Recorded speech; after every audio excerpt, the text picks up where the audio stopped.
Hello everyone, আজকে সন্ধেবেলা চলে এলাম আগরপাড়া স্টেশনে। তো যেখানে এসেছি খেতে তো ভীষণ মন চাইছে, তাই আগরপাড়া স্টেশনের 4 নম্বর প্ল্যাটফর্ম থেকে বেরিয়ে গেলাম একটা রেস্টুরেন্টে। সেখানে দুর্দান্ত ফ্রাইড রাইস, আর ফ্রাইড রাইসের কোয়ান্টিটিটা দেখেছো?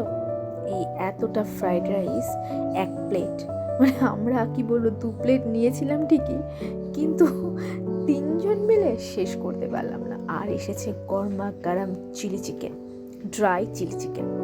তো ফ্রাইড রাইসের কোয়ান্টিটি তোমরা দেখলেই, সঙ্গে চিলি চিকেনটাও দেখো কি দুর্দান্ত ইয়াম্মি হয়েছে। অপূর্ব চিলি চিকেন, দেখতে তো ভীষণ ভালো লাগছে। এবার চলো একবার খেয়েই দেখে নিই। তো 2 পিস চিলি চিকেন নিয়ে আর ফ্রাইড রাইসের সঙ্গে মিশিয়ে একটু খেয়ে টেস্ট করি। ওয়াও, অপূর্ব টেস্ট, দুর্দান্ত।